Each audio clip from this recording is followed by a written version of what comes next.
গুলো কেটে নেব।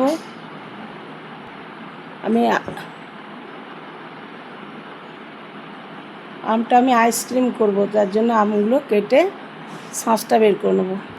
এইভাবে শাঁসগুলো আমি সব বের করে নিয়েছি, পিস পিস করে শাঁসগুলো বের করে নিয়েছি। এবারে মিক্সিতে আমি গুঁড়িয়ে মিক্স করে নেব। দুধটা জাল দিয়ে নেব, 1 কাপ হবে। এখানে 3টে এলাচ নিয়েছি আর কিছু কাজু বাদাম নিয়েছি, আর 8-10টা কাজু বাদাম নিয়েছি। এটা আমি মিক্সিতে গুঁড়িয়ে নেব। দুধটা অফ করে দিচ্ছি। এখানে আমি আম দিয়ে দিয়েছি, আর এখানে কিছুটা আমুল দুধ দেবো, 2-3 চামচ মতো আমুল দুধ দিলাম। এরপর আমি কড়াইয়ে দুধটা ঢেলে দেবো, ঠান্ডা দুধটা আমি ঢেলে দিচ্ছি। মিক্সিতে এটা আমি ফেটে নেব। এই চামচটা 3 চামচ চিনি দিচ্ছি। এটা এই যে নিয়ে হয়ে গেছে, এটা আমি আইসক্রিম মোল্ডের মধ্যে বসিয়ে দেবো। ঠিক আছে, একটা একটা করে আমি ঢেলে নেব।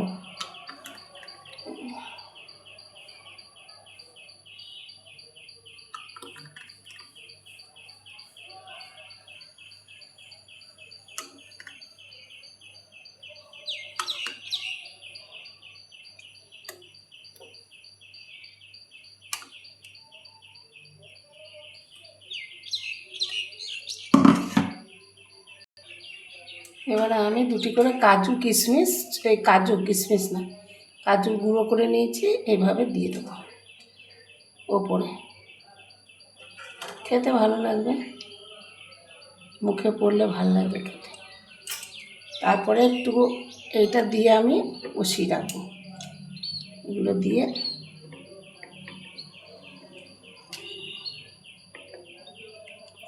আমি এখন ফ্রিজে ঢুকিয়ে দেবো এগুলো।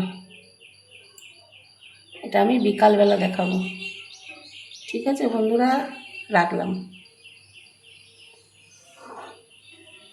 আইসক্রিম রেডি, মানে হাফ রেডি, এখন হাফ পরে হবে। একটু বেড়েছিল, এই কটা গ্লাসের মধ্যে দিয়ে দিলাম, নেসকফির গ্লাসে কটা দিয়ে দিলাম।